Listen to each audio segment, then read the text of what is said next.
नमस्कार, आप सुन रहे हैं आकाशवाणी ईटानगर और अरुण एफएम 103.1 मेगाहर्ट्ज़। मैं हूं आपके रेडियो साथी गैरत। स्वागत करती हूं आप सभी श्रोताओं का इस विशेष कार्यक्रम में। श्रोता मित्रों, आज विजिलेंस अवेयरनेस वीक यानी सतर्कता जागरूकता सप्ताह सभी देशवासी मना रहे हैं। आप जानते हैं 28 अक्टूबर से 3 नवंबर तक ये सप्ताह मनाई जाती है और आज इसी सप्ताह पर आधारित होगा हमारा ये विशेष कार्यक्रम। तो जैसे कि हम सब जानते हैं कि भ्रष्टाचार यानी करप्शन हमारे समाज के लिए एक बहुत बड़ी चुनौती है और विकास कार्यों में सबसे बड़ी बाधाओं में से एक है। तो आज विजिलेंस अवेयरनेस वीक के इस मौके पर इस कार्यक्रम में सतर्कता जागरूकता सप्ताह पर ही हम चर्चा करेंगे, जिसके लिए हमारे स्टूडियो में आमंत्रित है Shri Anand Mittal, SP SIC Arunachal Pradesh. Sir, आपका बहुत बहुत स्वागत है। धन्यवाद गेर जी। और श्रोताओं, जब विकास की बात करते हैं तो ज़मीनी स्तर से इसका सही और मजबूत होना अनिवार्य है और इसी बात को ध्यान में रखते हुए आज हमारे स्टूडियो में हमने आमंत्रित किया है अम्बा ग्राम पंचायत दोईमुख अरुणाचल प्रदेश के सदस्यों को। और मैं नाम ज़रूर बताना चाहूँगी। ताना यारिन जीपीसी, ताना यासिन तेरी ये अम्बा के पब्लिक है, ताई मैडम गाँवबूरी है, ताना ताजी ग्राम पंचायत मेंबर, तेरी याजी पब्लिक है, ताबा नासो ताना ये एक्स जीपीएम है और ताना थॉमस पब्लिक है। तो आप सबका स्वागत है बहुत बहुत कार्यक्रम में। तो सबसे पहले हम विजिलेंस अवेयरनेस वीक से स्टार्ट करना चाहेंगे। तो हम हमारे एसपी सर से पूछना चाहेंगे कि इसका जो इम्पोर्टेंस है, विजिलेंस अवेयरनेस वीक की जो महत्वता है, वो आप हमारे श्रोताओं को बताएं। मैडम, विजिलेंस अवेयरनेस वीक जो है यानी जो एक सप्ताह हम पूरा मनाते हैं सतर्कता के लिए, ये केंद्रीय सतर्कता आयोग यानी सेंट्रल विजिलेंस कमीशन द्वारा जो है इसका लीड लिया जाता है और सारे देश में एक करप्शन और नेपोटिज्म के ख़िलाफ़ जो आवाज़ उठनी चाहिए, जो लोगों के बीच में जागरूकता होनी चाहिए और जो लोगों को पता होना चाहिए कि ये गलत है और कैसे इससे बचें और कैसे इसके बारे में आप, अगर आपकी जानकारी में आता है तो आप अपने पास की अथॉरिटीज़ को बताएं। उसको बताने के लिए, उसकी जागरूकता फैलाने के लिए ये हर साल अक्टूबर के आखिर में मनाया जाता है जी। और चूंकि आप एसआईसी के एसपी है तो हम एसआईसी की जो भूमिका है उसको जानना चाहेंगे। एसआईसी यानी कि स्पेशल इन्वेस्टिगेशन सेल विजिलेंस जो है, ये 2005 में 12 मई को बनाया गया। ये बेसिकली जितने भी अरुणाचल प्रदेश के सरकारी कार्यकर्ता हैं, उन सब लोगों के ऊपर नज़र रखने के लिए, सतर्कता रखने के लिए और साथ ही साथ कोई भी ऐसा केस होता है जिसमें करप्शन का इन्वॉल्वमेंट पाया जाता है, उसको इन्वेस्टिगेट करने के लिए एसआईसी बनाया गया। तो एसआईसी जो है जितने भी करप्शन रिलेटेड केसेस हैं उनको देखता है और उनमें इन्वेस्टिगेशन करता है और उसके बाद कोर्ट में जो है फाइनली रिपोर्ट अपनी दाखिल करता है। जी। तो मैं उम्मीद करती हूँ हमारे जो अम्बा के जो साथी आए हैं कार्यक्रम में मौजूद है, आप सबको भी इतना तो समझ में हम लोग को आ गया कि ये विजिलेंस अवेयरनेस वीक क्यों मनाया जाता है। तो अगर आप लोगों के मन में इससे जुड़ी कोई भी सवाल है तो आप लोग सर से पूछ सकते हैं, हम बातचीत कर सकते हैं। हम सर से ये पूछना चाहते हैं ना, ये करप्शन को कैसे, हम लोग तो ग्रास रूट लेवल वाला गांव वाला है, तो ये करप्शन को कैसे रोक सकता है? क्योंकि गांव से लेवल से अगर करप्शन को रोक सकेगा तो वो जो बड़ा नहीं होके जाएगा, गांव से शुरू होता है ना। तो हम लोग ये जानना चाहता है कि करप्शन को कैसे रोक सकेगा। देखिए, सबसे अच्छी बात आपने यही कही कि अगर हम गांव लेवल पे ही करप्शन को रोक देंगे तो ऊपर लेवल पे करप्शन नहीं आ पाएगा।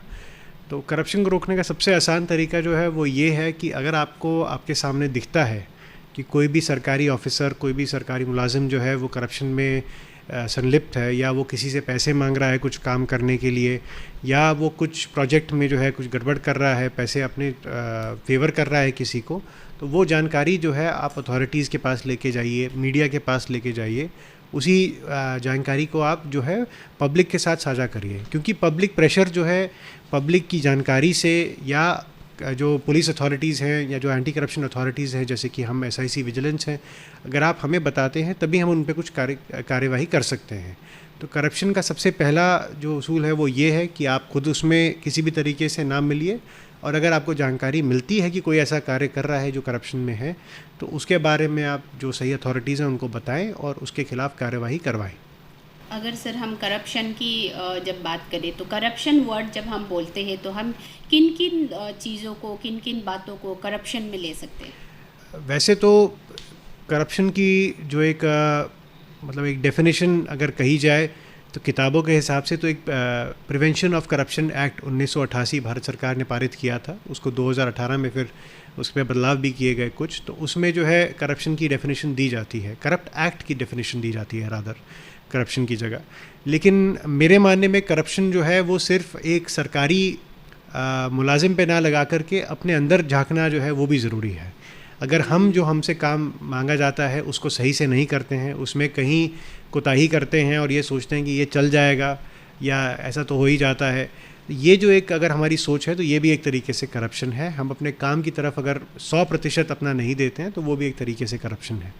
लेकिन रिकॉर्ड बुक्स के हिसाब से और जो डेफिनेशन है उसके हिसाब से ये है कि अगर कोई भी सरकारी ऑफिसर या कोई भी ऐसा अफसर जिसको सरकारी पैसे मिले हैं वो अपना कार्य करने के लिए या जो उसकी ड्यूटी है उसको निभाने के लिए या अपनी ड्यूटी करते हुए किसी भी तरीके से पैसों का मांग करता है, प्रदान करता है या उसमें कुछ हेरा फेरी करता है, तो वो करप्ट एक्ट में पाया जाता है। ईमानदारी से कहा जाए तो विजिलेंस को बहुत कम लोग जानते हैं। जो पढ़े लिखे लोग हैं वो भी बहुत कम लोग अवेयर है विजिलेंस डिपार्टमेंट के बारे में। तो हम कैसे रिपोर्ट कर सकते हैं? देखिए, अगर आपको कोई भी ऐसी जानकारी मिलती है कि कोई करप्शन हो रहा है तो उसके अन्य तरीके हैं। सबसे पहले तो आपके हर ज़िले में जो डिप्टी कमिश्नर होते हैं वो उस डिस्ट्रिक्ट के चीफ विजिलेंस ऑफिसर होते हैं। सभी डिस्ट्रिक्ट के? जी, सभी डिस्ट्रिक्ट के डिप्टी कमिश्नर्स जो होते हैं उस ज़िले के चीफ विजिलेंस ऑफिसर्स होते हैं। तो अगर आपको कोई ऐसी जानकारी मिलती है और आप अगर आगे नहीं आ सकते हैं तो आप अपने पास के डीसी ऑफिस में जाके उनको कंप्लेंट कर सकते हैं। अगर आप वहाँ के जाने में कंफर्टेबल नहीं है तो आप अपने पास के एसपी ऑफिस में जाकर के भी कंप्लेंट कर सकते हैं। जो लोग जानते हैं विजिलेंस के बारे में या जो ईटानगर या उसके आसपास में है, क्योंकि अभी हमारा ऑफिस यहीं पर है, तो वो SIC विजिलेंस जो हमारा थाना है जो कि लेजिस्लेटिव असेंबली के सामने है, वहाँ जाकर के पर्सनली भी मिल कर के हमारे जो OC हैं कंप्लेंट दे सकते हैं उनको। और नहीं तो मेरे ऑफिस में आकर के, जो कि सेक्रेटेरिएट में है, वहाँ पर आकर के भी आप मिल कर के भी अपनी कंप्लेंट दे सकते हैं। उसके साथ ही एक मोबाइल नंबर है जिसका नंबर है 9436040040 9436040040। ये मोबाइल नंबर मेरे पास ही रहता है। इस पे आप कभी भी व्हाट्सएप पे अपनी कंप्लेंट भेज सकते हैं या व्हाट्सएप पे जो आपकी समस्या है उसके बारे में आप डायरेक्टली मुझे बता सकते हैं और उसके बाद हम ही लोग आपसे संपर्क करके आपसे पूरी जानकारी लेकर के उस पर एक्शन कर सकते हैं। साथ ही साथ अभी हम लोग अपनी कोशिश कर रहे हैं कि थोड़ी समय में हम लोग अपनी वेबसाइट भी जो है उसको चलता कर दें, ताकि आप लोग अगर चाहें तो उस पर वेबसाइट पे लॉगिन करके भी अपनी कंप्लेंट शेयर कर सकें। कहीं पे भी आप चाहें तो अपने DC ऑफिस, पास के SP ऑफिस, नहीं तो SIC विजिलेंस में आके आप कंप्लेंट दीजिए। हम लोग हमेशा तत्पर रहते हैं कि जो पब्लिक के मेंबर्स हैं वो आएँ, हमें बताएं और हमारे साथ खड़े हों कि इस लड़ाई में जो है करप्शन के खिलाफ। जी बिल्कुल। और हम चाहेंगे कि आप हमारे जितने भी पंचायत यहाँ पे मेंबर्स हैं जो अम्बा से आए हैं, आप लोग भी इस नंबर को नोट कर ले, क्योंकि जब भी कुछ हो ये सीधा आप SIC तक इस नंबर के ज़रिए पहुँच सकते हैं। कुछ भी रिपोर्ट करना हो तो मैं नंबर रिपीट कर दूँ, 9436040040। और अपने श्रोताओं से भी मैं ज़रूर कहना चाहूँगी कि ये नंबर ज़रूर आप नोट करें, क्योंकि ऐसे कुछ हमको लगता है लेकिन हमें पता नहीं चलता है कि हम इस बात को कहाँ जाके बताएं और कहाँ रिपोर्ट करें। और सबसे बड़ी बात ये भी है सर कि रिपोर्ट करने के टाइम पे एक डर लगा रहता है हर किसी को कि एक तो एक भाईचारा भी होता है। गांव के लेवल पे अगर हम बात करें तो गांव में तो बहुत छोटी सी जगह है, वहाँ हर कोई एक दूसरे को पहचानते हैं, जानते हैं, आदान प्रदान तो लगा रहता है। तो ऐसे में एक दूसरे के खिलाफ हम कंप्लेंट करना सही भी नहीं लगता है और करना ज़रूरी भी है। ऐसे में हम किस तरह से, मतलब जो डिपार्टमेंट है या फिर जो आप लोग हैं, किस तरह से उसका जो सेफ्टी है उसको इंश्योर करते हैं? देखिए, इसमें मैं यही कहना चाहूँगा कि मैं समझता हूँ कि गांव में भाईचारा भी होता है, दोस्ती भी होती है, कभी कभी आपका अपना कोई रिश्तेदार या परिवार वाला ही होता है जिसके बारे में आप बताना चाहते हैं, और हम लोग डरते भी हैं और हम लोग ये भी सोचते हैं कि हमारी ही बदनामी होगी, परिवार का है, दोस्त है, या हमारे रिश्ते ख़राब होंगे। लेकिन आपको ये भी समझना ज़रूरी है कि जो आप कर रहे हैं वो एक सिटीज़न होने के नाते आपकी सर्वोपरि जो है ये ड्यूटी है कि आप किसी भी गलत चीज़ को सरकार के सामने लाएं और उसको जो है रिपोर्ट करें। अनफॉर्चुनेटली अगर आप अपना नाम आकर के हमें नहीं बताते हैं या आप लिखित कंप्लेंट में अपना नाम या सही जानकारी हमें नहीं देते हैं तो उस पर हम कार्रवाई नहीं कर सकते हैं। वो जो है जो सेंट्रल विजिलेंस कमीशन यानी केंद्रीय सतर्कता आयोग जो है उसी की गाइडलाइंस हैं कि जो भी आपके पास कंप्लेंट है या केस है उसमें किसी ना किसी को, एक पब्लिक के व्यक्ति को ये कहना पड़ेगा या मानना पड़ेगा कि हाँ मैंने जो है ये कंप्लेंट दी और मैं इसके साथ खड़ा होता हूँ। तो सिर्फ आप इस बात को जागरूक करना एक अच्छी बात है, आप आइए हमें बताइए कि ऐसे ऐसे हो रहा है, ये गलत हो रहा है, हम उसके लिए आपके आभारी रहेंगे। लेकिन अगर आप उस पर चाहते हैं कि पूर्ण रूप से उस पर जो है कार्यवाही हो तो आपको कहीं ना कहीं अपने दोस्ती से या परिवार से ऊपर उठ के अपना जो एक आपकी ड्यूटी है एज अ सिटीज़न इस देश की, as a respectable member of society और अरुणाचली सोसाइटी के एक अच्छे वरिष्ठ नागरिक होने की, वो आपको निभानी पड़ेगी और आपको जो है अपनी कंप्लेंट के साथ खड़ा होना पड़ेगा। रही बात सेफ्टी सिक्योरिटी की, अगर आप हमारे पास आते हैं और आप ऐसी कोई कंप्लेंट देते हैं और आपको लगता है कि इससे आपकी सेफ्टी पे या आपकी सिक्योरिटी पे कोई असर पड़ेगा तो आप हमें निसंकोच बताएं। हम जितना हो सके आपकी जानकारी को पब्लिक की नज़रों से दूर रखेंगे और अगर ज़रूरत पड़ी तो आपको सेफ्टी या सिक्योरिटी भी प्रोवाइड करवाएंगे। लेकिन उसके लिए आपको थोड़ी तो हिम्मत रख के एक बार आना पड़ेगा और आपको जो है अपनी कंप्लेंट के साथ और हमारे साथ खड़ा होना पड़ेगा। और जहाँ तक जो हमारी थोड़ी बहुत जानकारी है उसमें सर, इसमें ऐसा है कि प्राइवेट जो केसेस है उसको हम शायद रिपोर्ट नहीं कर सकते, ऐसे कुछ है तो किसके खिलाफ हम रिपोर्ट कर सकते हैं और किसके खिलाफ नहीं? जैसे कि कुछ प्राइवेट कंपनी वगैरह उसकी वो शायद नहीं आते हैं तो विजिलेंस में। देखिए प्राइवेट विजिलेंस, जैसे हम एंटी करप्शन की बात करते हैं तो ये किसी भी तरीके से सरकारी पैसे से लेकर के जो है इसका कोई संबंध है। अगर कोई प्राइवेट कंपनी है जिसको कोई कॉन्ट्रैक्ट मिला है सरकारी और उसमें वो काम गलत कर रही है तो आप उसके बारे में बिल्कुल जो है रिपोर्ट कर सकते हैं, क्योंकि सरकारी खजाने का हर एक रुपया जो है वो हम सबका, नागरिकों का पैसा है। तो वो जो जनता का पैसा है उसके साथ कुछ गलत नहीं होना चाहिए। तो चाहे वो कोई सरकारी ऑफिसर हो जो उसके साथ कुछ गबन कर रहा हो, चाहे वो कोई प्राइवेट कंपनी हो, आप उसके बारे में दे सकते हैं। कोई भी सरकारी ऑफिसर अपना कार्य करने के लिए आपसे कोई ऐसा डिमांड कर रहा है जो कि उसको नहीं करना चाहिए, क्योंकि उसको एक तनख्वाह मिलती है, उसको अपने प्रिविलेजेस पर्क्स जो भी मिलते हैं, उसके अलावा उसको कुछ और आपसे लेने की जना ज़रूरत है, ना मांगने का कोई हक है। तो अगर वो ऐसा कुछ कर रहा है तब भी आप आके कंप्लेंट कर सकते हैं। तो प्राइवेट कंपनीज़ में अगर कोई किसी तरीके से सरकारी पैसे को लेकर के आपकी कोई फिक्र है या आपको लगता है कि ये गलत कर रहे हैं तो आप बिल्कुल कंप्लेंट कर सकते हैं। हाँ, रही बात कि उनके अंदर जो कार्यवाही है उसमें अगर आपको लगता है कि वो लोग कुछ गलत कर रहे हैं या वो हैं, तो आप शायद हमारे पास सीधे तो नहीं आ पाएंगे, लेकिन आप अपने पास के थाने में जाइए और उनके बारे में कंप्लेंट दीजिए गलत चीज़ के बारे में। तो आई एम श्योर अगर उसमें कुछ करप्शन का एंगल बनता होगा या कुछ होगा तो वो थाना जो है वो हमें भी बताएगा, फिर हम उसको टेकअप करेंगे। बिल्कुल। सरकारी जो ऑफिसर है, जो गवर्नमेंट एम्प्लॉय है, वो अगर किसी के साथ गलत करता है, किसी से पैसे मांगता है या फिर कुछ गलत तरीके से सरकारी जो पैसा है उसका इस्तेमाल कर रहा है तो उसको रिपोर्ट कर सकते हैं। और जो प्राइवेट कॉन्ट्रैक्टर वगैरह है वो भी अगर सरकार का काम कर रही है तो उसके खिलाफ भी हम रिपोर्ट कर सकते हैं। वैसे अभी जब इस तरह से जैसे इन लोगों को भी उतना आइडिया नहीं था, आज आके पता चला है, तो अवेयरनेस इस हिसाब से हम लोगों का उतना ज़्यादा नहीं लगता है। तो किस जैसे आपके पास कितना केसेस रिपोर्ट होते हैं उस हिसाब से क्या लगता है सर कि लोग कितने अवेयर है? देखिए मेरे को लगता है कि अवेयरनेस जो है वो अरुणाचली सोसाइटी में है, लेकिन अभी तक वो पूरे तरीके से नीचे तक नहीं पहुंच पाई है। जैसे कि आपने बताया, हमारे सामने जो हमारे ग्राम पंचायत के जो सदस्य बैठे हैं, जो मेंबर्स हैं, चेयरमैन बैठे हैं, इन लोगों को भी कुछ कुछ मालूम है, लेकिन पूर्ण तरीके से सबको जानकारी नहीं है।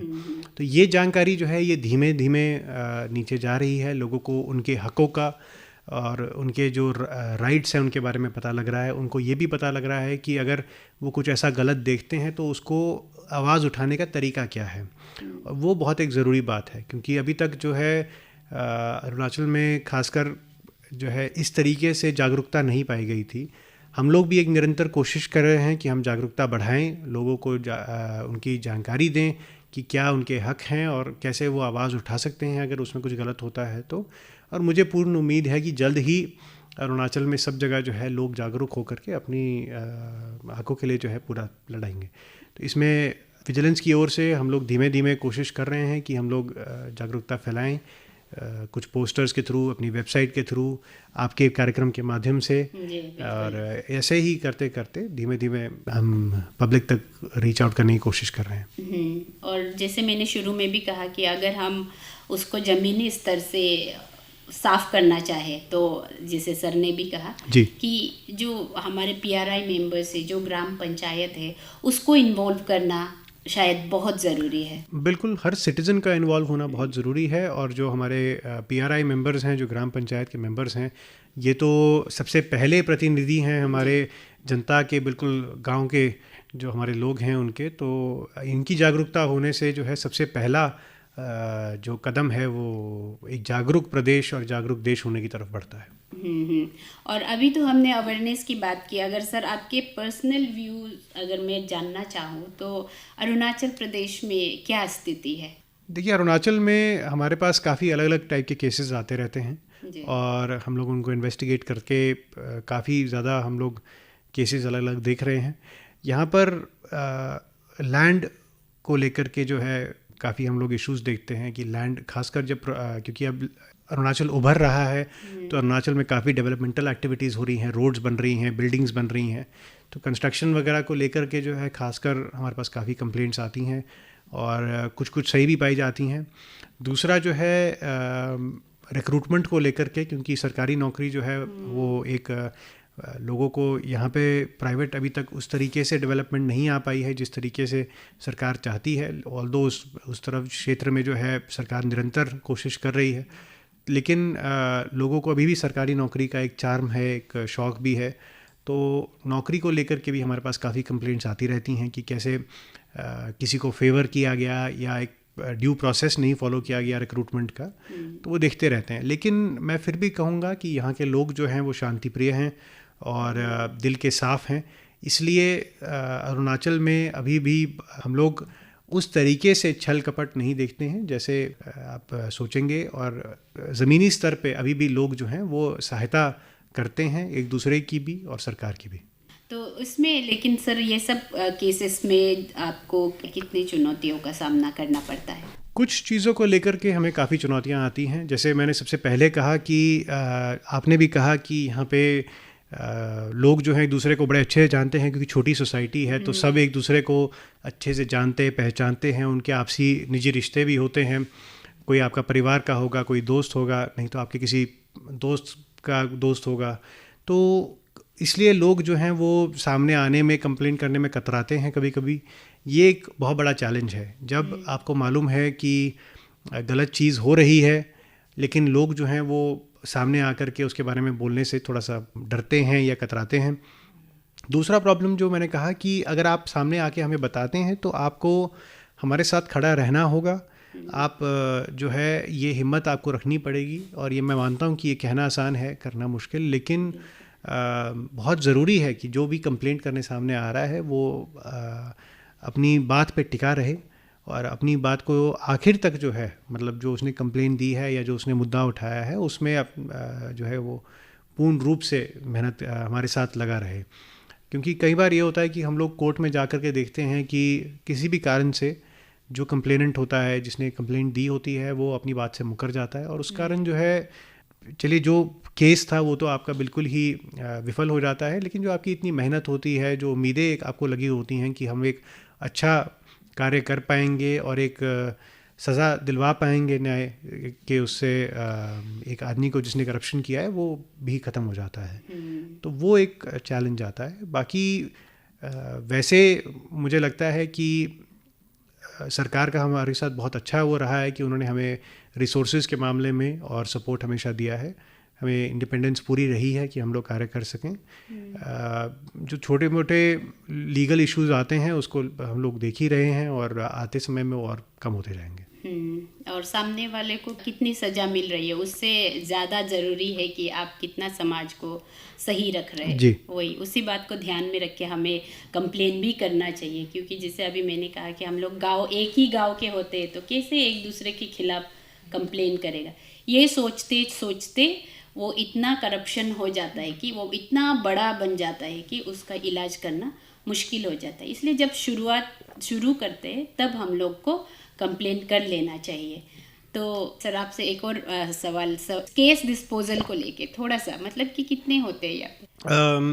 मैं सही आंकड़े तो मैं इस वक्त हाथ में नहीं है, पर जो मैंने जो आखिरी जो देखा था, देखिए हमारे पास हर साल करीब 20 से 25 केस और उतनी ही इंक्वायरीज़ जो होती हैं फॉर्मल, इनको प्रिलिमिनरी इंक्वायरीज़ कहा जाता है, इतनी हमारे पास आती हैं। तो आप लगा लीजिए करीब 40 से 50 केसेस हम लोग हर साल डील करते हैं। हमारी कोशिश ये रहती है कि हम करीब इतनी इंक्वायरीज़ और इतने ही केसेस जो है हम हर साल डिस्पोज ऑफ भी करें, उनका जो है आखिरी सोल्यूशन निकालें। लेकिन कभी हम ज़्यादा कर पाते हैं, कभी हम कम कर पाते हैं। इसका अलग अलग कारण है। सबसे बड़ा कारण ये है कि कोई भी केस जो एंटी करप्शन के लिए आता है वो काफ़ी बड़ा होता है, उसमें कागज़ बहुत सारे होते हैं। कई बार हमारे पास, मतलब आप जब हम चार्जशीट फाइल करते हैं तो हमारे सप्लीमेंट्री कागज़ ही हज़ारों की तादाद में होते हैं। तो कई बक्से लग जाते हैं जिनको आप एक चार्जशीट करने में, या कई बार आप जाते हैं किसी ऑफिस से, मतलब आप कई बक्से जो है कागज़ उठा के लाते हैं पढ़ने के लिए, देखने के लिए। तो ऐसे केसेस में समय लगता है उनको पढ़ने में, समझने में, और पूरा उसको एक कहानी की तरह जो है पिरोने में। इसलिए डिस्पोजल जो है वो बढ़ता भी है, घटता भी है। पिछले साल हम लोगों ने जो है डिस्पोजल हम ज़्यादा अच्छा कर पाए थे। अभी तक जो है कुछ बीच में कमी थी, लेकिन अब हम फिर से कैचअप कर रहे हैं। तो हमारी कोशिश यही रहती है कि हम 40 से 50 केस कम से कम भी हर साल निकालें। कोशिश जैसे जैसे हम लोग के पास संख्या बढ़ रही है केसेस की भी, और हमारी स्ट्रेंथ बढ़ रही है ऑफिसर्स की भी, तो हमारी यही कोशिश रहेगी कि हम मैक्सिमम डिस्पोजल जो है वो करें और उनको लॉजिकल एंड पे ले जा कर के ख़त्म करें।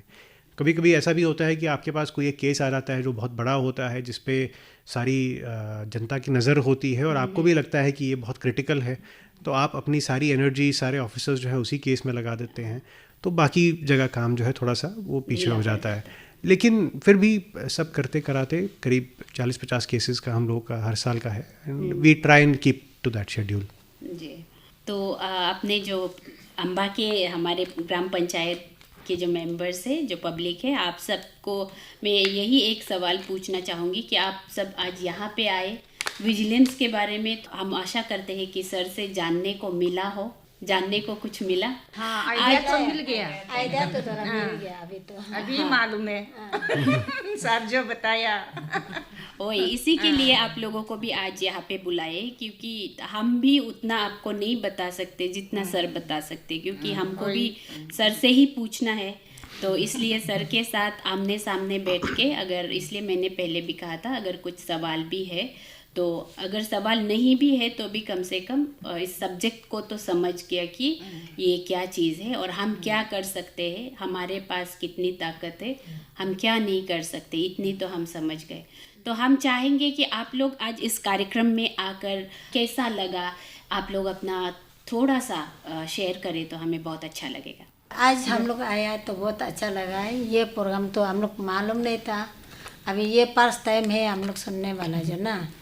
अभी सर भी बता दिया, बहुत अच्छा लगा। और ये आप लोग का दूरदर्शन में भी, और इससे अवेयरनेस देते रहने से हम लोग भी पूरा, ये बस्ती का आदमी भी पूरा मालूम हो जाएगा होगा। और हम लोग भी आज थोड़ा पूरा मालूम हो गया कि ऐसे अवेयरनेस होता है बोल करना। और ये सर का बोलने वाला भी हम लोग अभी थोड़ा में समझ में आ गया, अपना से जाकर ऐसे ऐसे कंप्लेन कर सकता है बोल कर ना आइडिया भी थोड़ा आया। हम लोग ग्राम पंचायत होने से भी ना ये लेवल में तो हम लोग नहीं जाते हैं, अपना लेवल अलग होता है, दुनिया लेवल ना, और आप लोग का उसका लेवल अलग होता है।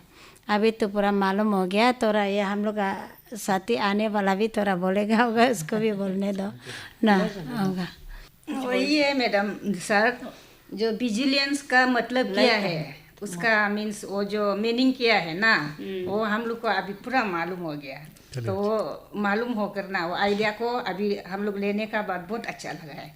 तो विजिलेंस का मीनिंग क्या है वही है, और इसके अंदर कैसे काम करना है। कैसा काम करना है। नहीं, मैं आप लोगों से यही दरख्वास्त करूंगा कि आप लोग अपने अपने एरिया में जितने भी आपके यहाँ पे लोग हैं उनको भी बताएं, और जो आप बाकी ग्राम सभा के लोगों से मिलते हैं और बाकी गांव के भी, बाकी पंचायतों के भी, उनको भी आप यही जो है बात बताएं, क्योंकि एक अकेला आदमी जो है उसके लिए खड़ा होना मुश्किल होता है, पर मिलकर के हम सब लोग जो हैं एक लड़ाई को अच्छे से लड़ सकते हैं।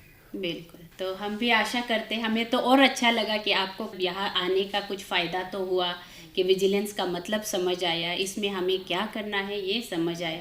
तो हम आशा करते हैं आप यहाँ से जाके अम्बा में हर सेगमेंट में समझाएंगे, फिर वो लोग फिर समझाते जाएंगे। तो हम लोग SHG में बताएंगे। हाँ, सेल्फ हेल्प बिल्कुल बताएं। बिल्कुल। तो इसी तरह हमारे सर आज जो अम्बा से जो आए हैं हमारे मेहमान, और इन लोगों को, और जो हमारे श्रोता हमें सुन रहे हैं, उन्हें आप अपनी तरफ से आज क्या मैसेज देना चाहेंगे? देखिए, मैं यही कहना चाहूँगा कि सतर्कता जो है वो सिर्फ सरकार को या सरकारी अफसर को या SIC विजिलेंस को नहीं करनी है, वो हम हर एक नागरिक को करनी है। आपको ही आसपास देखना है कि क्या गलत हो रहा है, आपको ही आवाज़ उठानी है। तभी जब हम लोग मिलकर के आवाज़ उठाएंगे, छोटी चीज़ हो या बड़ी चीज़ हो, चाहे हमारा जानने वाला हो, चाहे हमारे परिवार का हो, दोस्त का हो, तभी हम लोग एक अच्छा सुदृढ़ भारत बना पाएंगे, एक प्रदेश की प्रगति की मिसाल जो है हम लोग बना पाएंगे, क्योंकि एकजुट मिलकर के ही हम लोग करप्शन के खिलाफ लड़ सकेंगे। तो आप आवाज़ उठाएं, अगर आप कुछ गलत देखते हैं उसमें संलिप्त ना हो, बल्कि जो भी है उसके बारे में उससे निडर होकर के आप अथॉरिटीज़ को बताएं। और ये मेरा आपको आश्वासन है, आप हमारे पास आएंगे, आपकी बात में अगर आपको लगता है कि कुछ गलत है, हम लोग बिल्कुल ज़रूर उसको देखेंगे, और जो हमारी तरफ से हो सकेगा हम करेंगे। तो हम अपने श्रोताओं को बताना चाहेंगे कि आज आप सुन रहे थे विजिलेंस अवेयरनेस वीक के मौके पर ये चर्चा इसी विषय पर आधारित थे, कि विजिलेंस अवेयरनेस वीक पर ही आधारित थे। और हमारे साथ चर्चा में शामिल थे श्री आनंद मित्तल, SP SIC अरुणाचल प्रदेश, और अम्बा ग्राम पंचायत दोईमुख अरुणाचल प्रदेश से हमारे साथ आज जुड़े थे ताना यारिन GPC, ताना यासिन तेरी, ये अम्बा के पब्लिक है, ताई मैडम गाँव बुरी है, ताना ताजी ग्राम पंचायत मेंबर, तेरी याजी पब्लिक है, ताबा नासो ताना ये ex-GPM है, और ताना थॉमस पब्लिक है। तो हम सर आपका भी और हमारे जितने PRI मेंबर्स है या फिर अम्बा के पब्लिक है, आप सबका भी बहुत बहुत धन्यवाद करते हैं आकाशवाणी परिवार की ओर से आज इस कार्यक्रम में जुड़ने के लिए। और सर आपको इतनी सारी जानकारियाँ हमारे इन अम्बा के लोगों को देने के लिए, और हमारे जितने श्रोता हमें सुन रहे हैं उन्हें देने के लिए आपका बहुत बहुत धन्यवाद। आपको बुलाने के लिए बहुत बहुत शुक्रिया, थैंक यू। हाँ, आप सबका भी बहुत बहुत धन्यवाद आकाशवाणी की ओर से। सर को भी, मैडम को भी बहुत बहुत धन्यवाद। Thank you.